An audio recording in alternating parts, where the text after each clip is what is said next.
this is the perfect end of day presentation because it's not super packed, it's not super heady, it's not going to take 45 minutes. So it's nice and chill. It's a good way. If you look at like a camp as a bell curve, you want to kind of ease out of things at the end. And we're going to definitely ease out of things at the end. So yell at me or let me know if the font size is too small or whatever. I'm not sure with these screens. So we're going to talk about creating single directory components with Drupal Canvas in mind. And I was thinking about it earlier as I was reviewing my slides. Maybe creating is not the best word, but maybe the right word is updating your single directory components or modifying them or ensuring your single directory components work well with Canvas. So this is me. I've been doing this for a while. I do training and development. And as a matter of fact, Monday, I have a long form, a 6-day, 18-hour single directory component class that starts on Monday. If anyone's interested, you can go there, and it costs money. If you want these slides, there you go. I'll come back to this later if anybody would like that. Or there's a bit.ly link right there, DrupalEasy-SDC-Canvas. That'll just get you these slides. And there's a couple slides that actually have some good information that you might want later on. Okay, but why? Why do we care about single directory components? Well, ideally, if they're written correctly, a bit of a caveat there, they're modular and reusable. Everything that is needed for that component to render is in that one directory. Again, there's a caveat on that because, like most things, you can write a single directory component that doesn't adhere to that. But ideally, you want to encapsulate all of the assets in a single directory, hence the name. Now, the third bullet point is the one that's interesting and the one we're really going to focus on is this explicit data contract. Now, you can create a single directory component that works with Drupal that you consume via template file that does not have a component.yml file. And the component.yml file is this explicit data contract. It will work. You can, like I said, you can use it outside of Canvas and everything will be just fine. You take that same component and try to use it inside of Drupal Canvas, and Drupal Canvas will be like, no, not doing it. Drupal Canvas requires this explicit data contract. We're going to spend a lot of time looking at these files today. And luckily, they're not that long. And we're going to see how each piece of that file maps into Drupal Canvas. And then finally, ideally, if they're built correctly and you've got a nice library of single directory components, it makes it nicer to use and to build out your theme layer because they're reusable. You can transfer them between projects potentially because everything you need is in that one directory, and they're maintainable. The really nice thing about single directory components, and something I really liked the moment I heard about this early on when the community was talking about adopting them, is there's no PHP allowed inside of a single directory component. So that just removes a whole lot of complexity and a whole lot of, not danger, but abusability, we'll call it. So it's got a twig file generally, has a CSS file generally, might have a JavaScript file, or multiple CSS, multiple JavaScript files, and this component.yml file. And when they're written well, they're better integrated with external tools or design systems. And there's all kinds of workflows and blog posts and modules on Drupal.org and in the Drupal community about creating a workflow that takes you from a design tool to a single directory component that just works in Drupal. And single directory components, again, when they're written well, integrate nicely with, different parts of the Drupal ecosystem, things like Canvas we're going to talk about today. Display Builder, which I don't know if anyone's played with Display Builder, a really nice alternative to Canvas. Consumes SDCs in a very nice way. As well as a bunch of modules out there. A friend of mine, I reviewed some issues for him in the It's called Views Row SDC module. And it's a Views plugin that lets you output a Views row through an SDC, through a single directory component. So there's a bunch of little modules like that for outputting a block as a single directory component or a view mode through a single directory component. And again, no PHP. It's so cool, I say it twice. But like I said, we're going to focus on component.yml files, fully populated, fully validatable. I'm the kind of back-end developer that before I commit anything, I run PHP CS, I run PHP stan, I run my tests. I like to make sure everything's cool and clean in the Drupal way before I do my git add and git commit. So whenever I'm working in a new area, I'm like, okay, how can I kind of replicate that kind of mindset?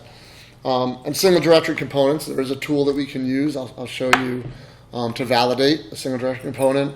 And there are some things you can do with your IDE or even with your environment to help make sure that before you do that git commit and git add on your SDCs, you can have a reasonably high confidence level that they're actually going to work. All right, so we're going to do some live demos here. This is my setup, latest of everything, I believe. Drupal CMS, Drupal Core, Drupal Canvas, Mercury theme. Those are all part of Drupal CMS. I have added this SDC devel module. And this module basically provides the drush command that I recommend for validating your SDC. So that's the only module I've added to Drupal CMS that you're going to see. And I installed Drupal CMS with the Mercury template. Mercury, there's a noun after Mercury there. And it ends up having the Mercury theme. But other than that, vanilla. As well as a module that I've added with components that we're going to look at. All right, so like I said earlier, if your SDC does not have a component.yml file, Drupal Canvas is not going to be able to do anything with it. Drupal Canvas relies on that file to know what the properties are of that SDC and what and where the slots are, or what the slots are for that SDC. And furthermore, components, and this is not a Drupal Canvas thing, but if you have an SDC that does not have a component.yml file, you can't replace. You can't override. Replace is the SDC word for overriding a component. But without that component.yml file, you're kind of at a dead end with it.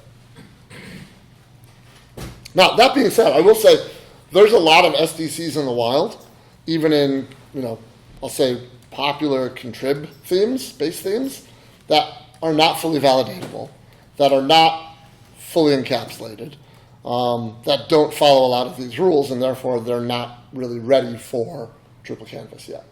So I'm not talking about like really super edge cases that don't have component.yml files. There's a lot of stuff out there that doesn't validate and therefore it won't work with Canvas.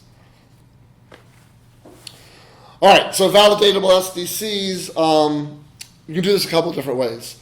So SDCs, basically, most of this is you're validating that component.yml file, YAML format.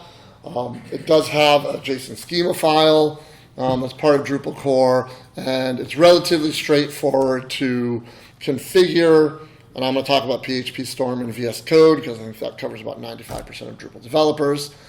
Relatively simple to configure both of those to use the JSON.schema file in Drupal core to validate your SDCs. VS Code actually does it a little bit better than PHP Storm. But I'm the type of guy who I like to set things up with my IDE where everything that is wrong, I get a squiggle underneath. I want to see it without having to run the tool. And that's one of the things that you can do just by telling your, I can probably show it to you here. That's probably not a bad idea. I forgot to set this part up, but we'll just do this one real quick. Up there, let's see. Way down probably. This one should have it. If I go into the giant PHP Storm world of settings, actually here, we're actually close already. So languages and frameworks, schemas and DTDs, and hopefully I have it set up here. Yeah. So this is actually the setting in PHP Storm. So I create a new one, I give it a name, and I'm basically pointing to that is the path to the schema file in Drupal core. And then I'm basically saying validate anything in this project that is basically in a components directory and has a file name of star.component.yml. That kind of forces PHP Storm to validate all of these YAML files against this schema. And like I said, PHP Storm, it's kind of weak with this. It does some of it. The setup in VS Code, very, very similar to this. And it actually checks more stuff for you.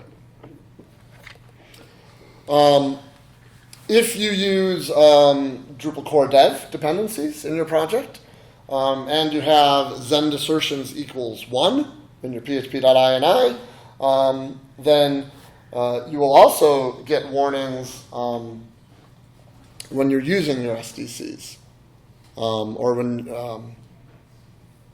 or not when you're using, when you're using SDCs, you go to a page that is consuming an SDC.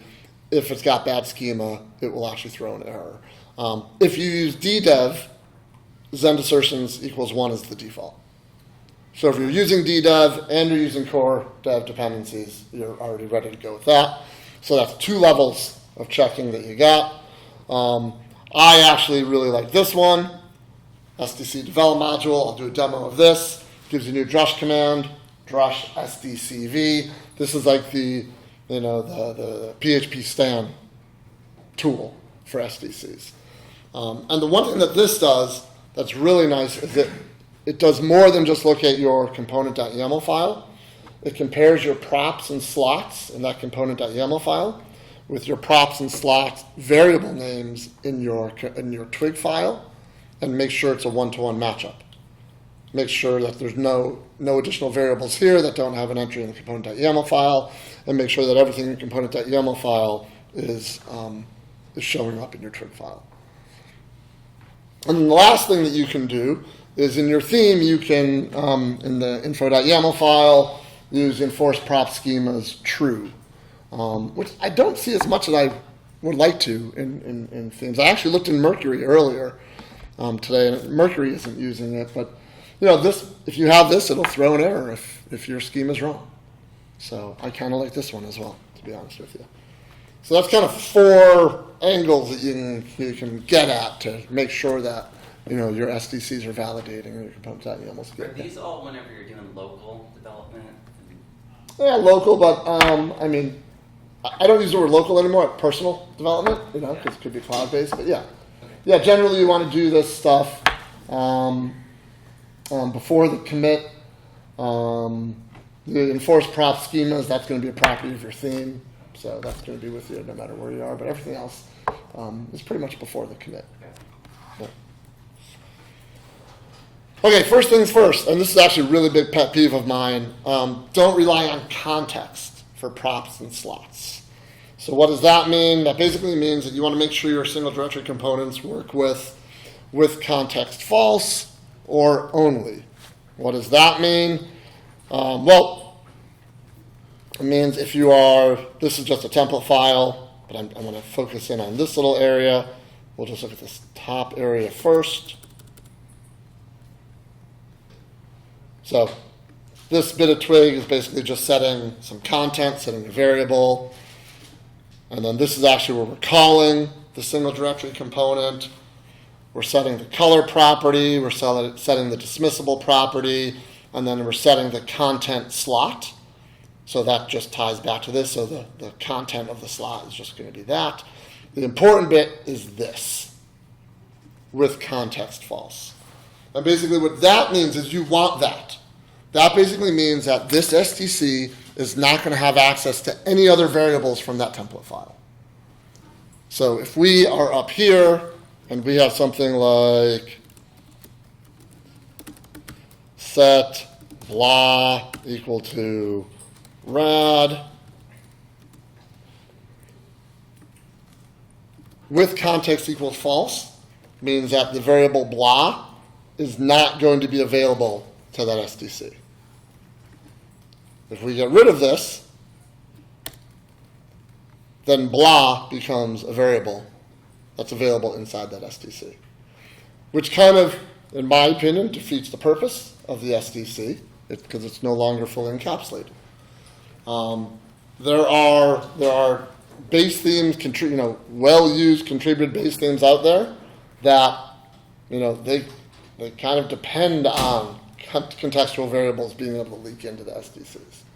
It's just not a very clean way of creating an SDC. This is there's really, in my opinion, it's not really my opinion, but there's two main ways to kind of dirty up an SDC. This is one of them, not having this. The other one is pulling in assets from parent directories of your component, because then it's no longer fully encapsulated. So this is with the include, and then similarly, if you use embed for your SDCs, the only keyword is analogous to the with context equals false. So you want to be using with context equals false, and you want to be using only. Both of the, if your component does not work with these, it will likely not work in Canvas. So, and this kind of forces you to create clean SDCs. That makes sense? Everybody cool with that? All right. And like I said earlier, when I was talking about Drush SDCV, it has to be one-to-one between props and slots in your component.yml file and in your template file. Can't be extra variables hanging around in your template file. If there are, you're probably relying on context to fill them in. So don't do that. Keep it clean. All right, so let's look at one finally. It's enough talking, right? So we'll go to a nice simple one, this chip component. I'll make this as large as I can. This is the component.yml file, and we're going to kind of go through this component.yml file, and we'll kind of map each key with how that affects Canvas. So name and description. Name is chip. Description. And actually, did I? Oh, yeah. I updated the slide incorrectly. Sorry. Can I do a Z? I just realized I updated that slide earlier, but I forgot. It doesn't matter. The description is not yet used. Let's just say that. So the component description, if we go over to Canvas, let's say here, I'm going to take a breath here for a second just to orient everyone. So I have over here a little custom module with a bunch of components in this Drupal CMS site. All right, so we're looking at the chip component.yml file. If we come over to the site, and I'm going to go over to pages, I've got an Asheville page, open up Canvas, and I know this is really small, but bear with me. There's our chip component. That's defined by the code I just showed you. So that word there, chip, that's obviously coming from this. The description isn't used in Canvas yet, as far as I've seen. I haven't, maybe it pops up somewhere. The group is an interesting one. I'm kind of getting ahead of my slides. But you can see that chip ends up in a group, Drupal Easy. So that's actually very handy if you're planning on using your components inside Canvas. Because depending on your design library, you could end up with a metric ton of components. So it's good to apply any organization that you can there.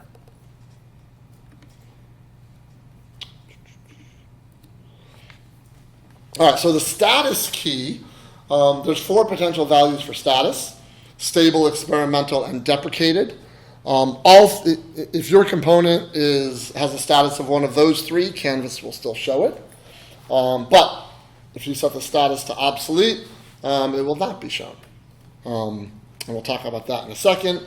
If you leave out the status key completely, the component is still available in Canvas. If you have a component and you can see it in your code base, and yet you are not seeing it in Canvas. Canvas actually has a little report under Appearance. There's new components. So we go to Components, and you see the available ones, but it also has disabled and incomplete. So I don't think there's any of mine. Oh, this one, yeah. But yeah, so this one is not available, and the reason it's got a invalid price prop which we might look at later. But if you have a status of obsolete, that would show up here as well. So this is actually very handy for just figuring out why the heck am I not seeing the thing that I just created. Sorry, a lot of swiping. That we good? I had a half a cup of coffee, so I'm really totally hopped up, which is a lot for me after 2 p.m. All right, so the group key, which I just mentioned, that's the one that gives the little Drupal easy thing there, which leads to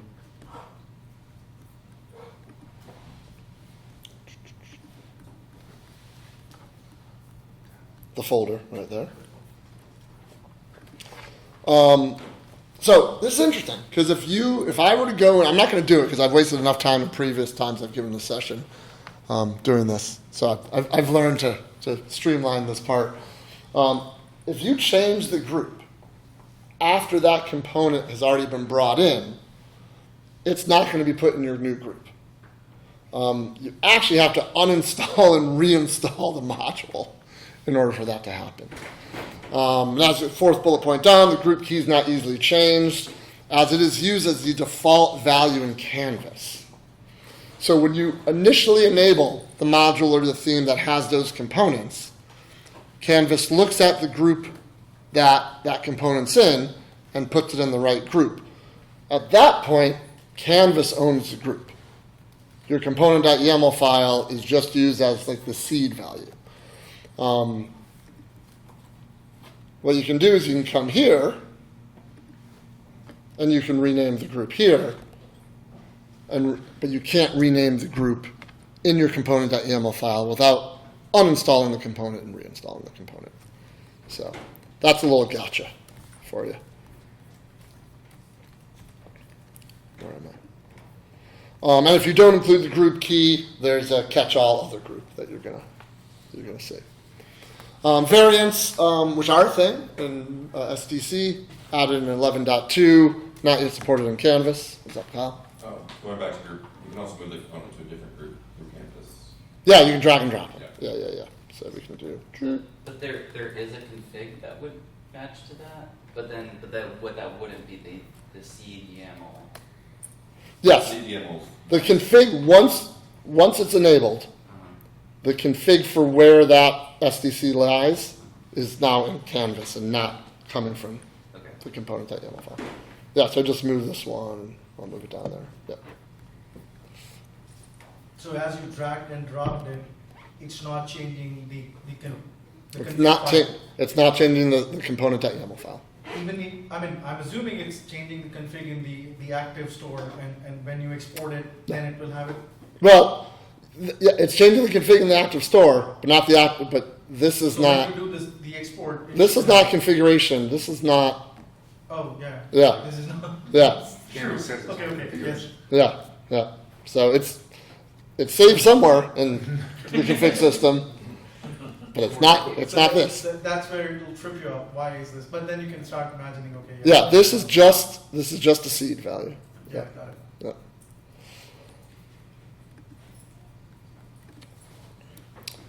All right, so props and prop definitions. So a prop is, should I explain props for slots? Props are typed data. Think of them as arguments to a function, arguments to a method. They're arguments to your single directory component. And they're typed generally. So strings, integers, Boolean, array of strings, and more complex objects. So when one defines a prop, so So here's a very simple one. It's a dismissible prop of type Boolean. The title or the label is dismissible, and then it has a description. So when we use this ship component in Canvas, I just drag it into a drop zone. And so this little, this little guy, the label, and this is generated only by, this. So when you're building SDCs for Canvas, think of this as like a little mini form API. There's nowhere else in this component that has any control over how that property how that property setting appears in Canvas. So because it's a Boolean, you get a checkbox slider. Here's a string type. Going to give you a text field normally. But with string types, you can add enumeration. So enumeration is, it's a string, but it can only be one of these two values. And you know what? That's now a select list with a string value. And you can even go one step further and basically define a label for each option of that string. And then finally, in string fields, you often want to provide an example value, because this example value becomes the default value as well. So again, it's all of the things that that feels very, if you do Drupal backend development, form API-ish, but it's just in a simple YAML file. So again, if we go over to Canvas, all right, so we have our label. We're going to talk about required in a second. That's the label of the option. Here's our description. And if we look at this up close, you can see value. It's super, I know it's super not granulated, pixelated. Lowercase primary, so there's the value in the label right there. Oh. What? No, you can't have it. I don't know why you need that.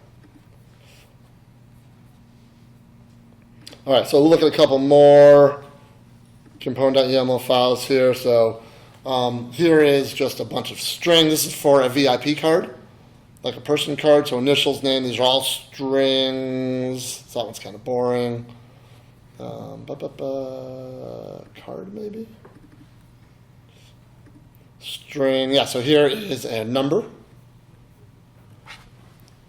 So when you have a number field, generally you're going to get the up and down arrows as the widget.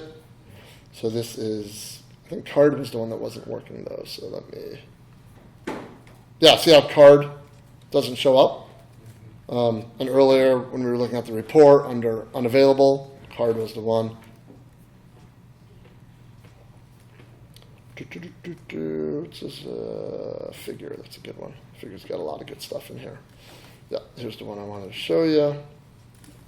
So this has a property of type array, which means that this property is multi-valued, right? And in this case, it's an array of strings. Still has a title, still has a description, but an example value could be 2 strings, red and blue, or it can be 1 string, featured.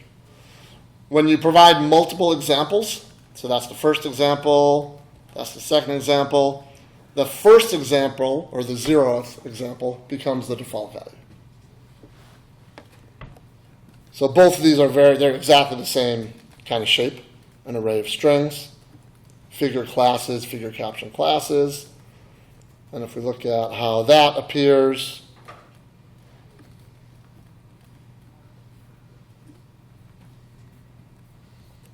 right, this is the widget that Canvas provides for multi-valued string arrays, right, with the default value, red and blue. So if you click on one, you can remove it.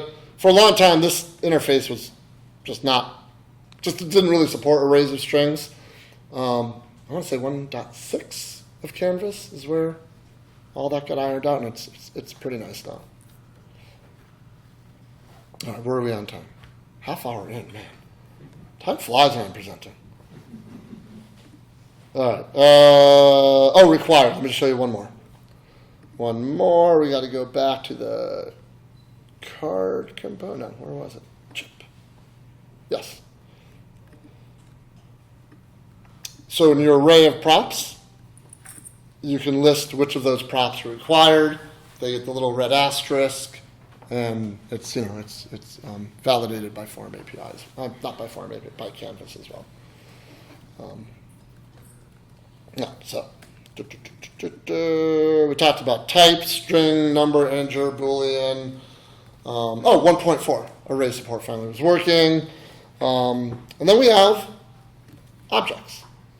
So objects are more complex shapes, not necessarily, something usually more complex than an array. Usually something that has like named parameters, named arguments. So I am going to show you an example of one of those in a moment. Actually, let's do that. Let's see. What is my example going to be for that one? Yeah, we'll see that in a moment when we talk about images. But I do want to talk about text, because text is an interesting one. Because for the most part, I want to go back to that author card. And when you have something like this, which is just a name, type string, that makes sense for a name to have just a one-line text field, right? But what happens if you are building all of your stuff in Canvas, right? And we use like a block quote left type thing. I'm just piling them in here anymore. Sorry about that, but and it's text on one side, block quote on the other type of thing, or a slot on one side, and then a prop for quote text on the other side. Suddenly a one-line text field feels a bit confining if you might want to have a whole paragraph or a couple of paragraphs in there. So how do we get like a text area in here? Or how do we potentially get like a formatted text area in there? You would be incorrect to assume, like I once did, that there's like a text area type. There is not. So with regular SDCs, it's not really that big of a deal because there's no form that you're filling out, right? You're just kind of passing in variables into that SDC. But with Canvas, where these props are suddenly showing up as form fields, then it matters. So there's Canvas magic involved with these. So with text specifically, and I don't know how else to describe it other than Canvas magic or a Canvas specific configuration. So this is all this is. It's a text SDC that just outputs a text property. It doesn't really do anything else. The highlighted bit is kind of the stuff that is the standard SDC stuff. Type string, title, description, examples. But then we get the magic. If you just add these two keys and values, content media type and X formatting context. And by the way, these are in the slides. This is why I thought you might want to get the slides, because this stuff is in there. If you do that, and then we add that text one, drop that in somewhere to a slot somewhere, suddenly we now have formatted text.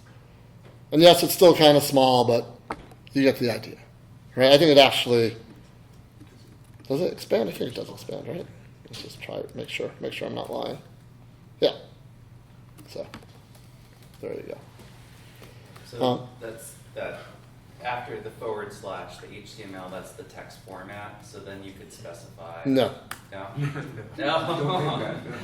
No. No. It So is not. that's just what you get. That's just what it is. Right now Yeah. with Canvas. Okay. Yep. I think. I do not believe. Well, last time I checked is an accurate statement. So is. I believe. That could be accurate as well. That the editor configuration for Canvas is not yet configurable from the UI. I think that's an accurate statement. So, and then the other option you can do here is, let's see if I can. If you just want to have a multi-line text field without not formatted, then it's this crazy little regex bit, right? And then I believe if we come back here, let me do a ddev drush cr. I think that's all that's needed here. And I'm going to delete this one. Goodbye. And I'm going to reload, shift reload this page.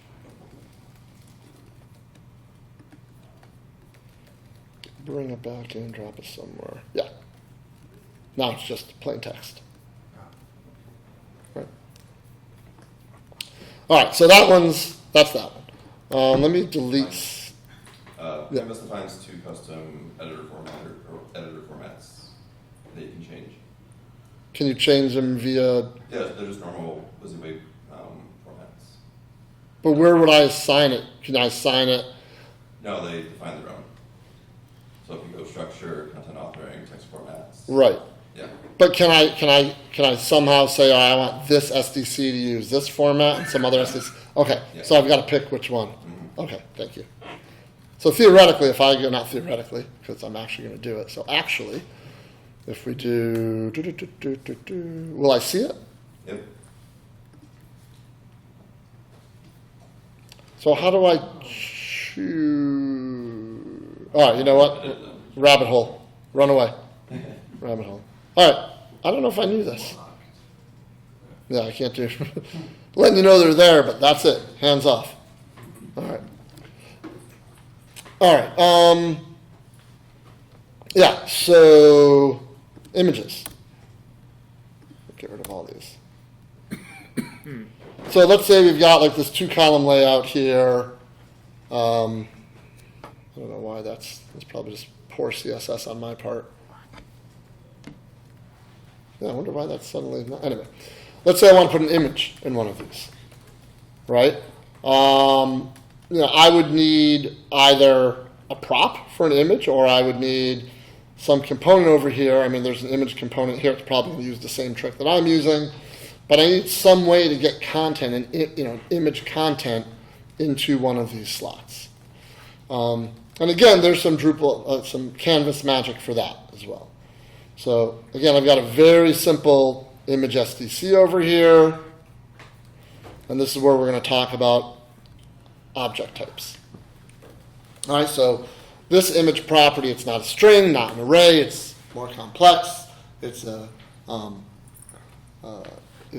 different shape. Shape's the word that's often used here, and it's defined somewhere else, right? So $ref, so it refers to the Canvas module. There's a schema in there. I'm going to show that to you in a second, and it's called image in there. So think of this right here. This is basically just like a reference to a schema definition of what an image. What image properties are available. And you can see from the examples, a little clue, there's an SRC and an alt there.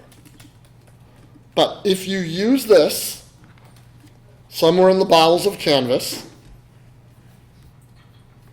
when you drag that image component in, it magically gives you a media reference. Yeah. Yeah. 5 minutes. Oh. So much for ending early, right? And you click it, and you're suddenly slammed back into Drupal UI world with all this, and this works as you would expect. But let's go ahead and just dig just a little bit deeper, because I want to show you this, because it's not that bad to understand actually what's going on here. So I want to show you real quick. If we go into web modules contrib, and I know that's super small. I'll zoom in a second, I promise. Canvas, and there is I always forget the name of it. It's a something. is it Canvas? One of these somewhere.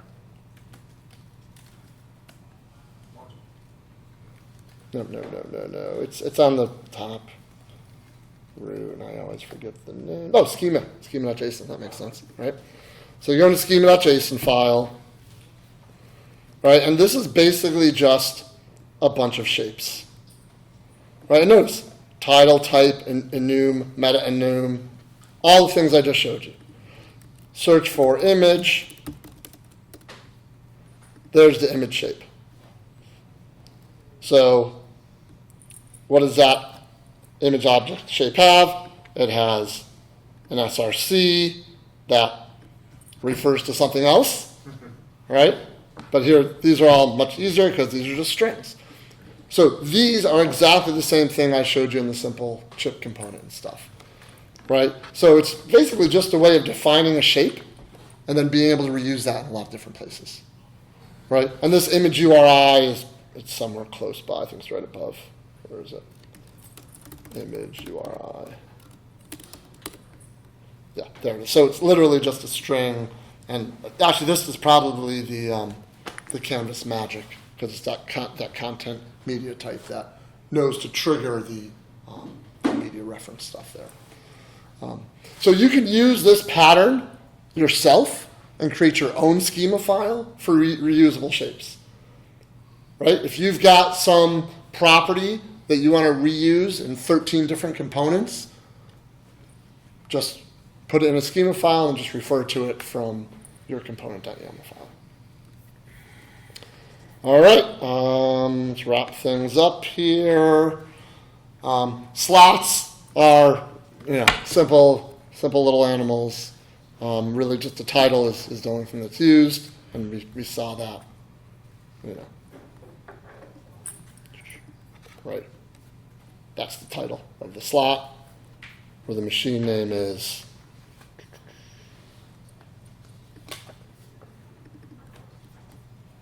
Right there.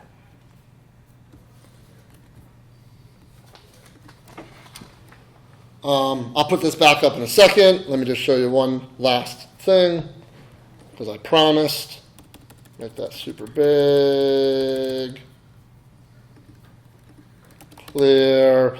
If you want to validate your components, ddev -sdcv, and then the name of the module or the theme where your components live.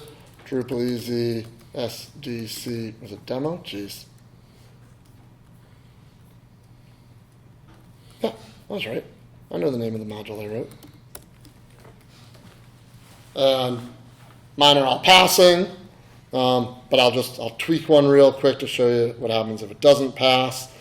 If I just change I'll just change the property here to quotes, but I won't change it in the template file. So now there's a mismatch, right? Which is common, right? You spell things I before E type of stuff. And this will get caught on both sides. It'll tell you there's an unused variable in your component.yml, and there's an unused or an unknown variable in your template file. So super handy.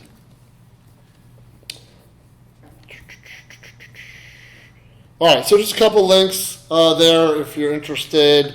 The documentation for SDCs I think is really, really good. A little more information about the class. And if you're looking for good examples to follow, the two that I like is in the demo design system. And these are getting a little bit older, but they're still, in my opinion, written the right way. If you go into the Starshot demo directory, that tells you how old they are just by the name.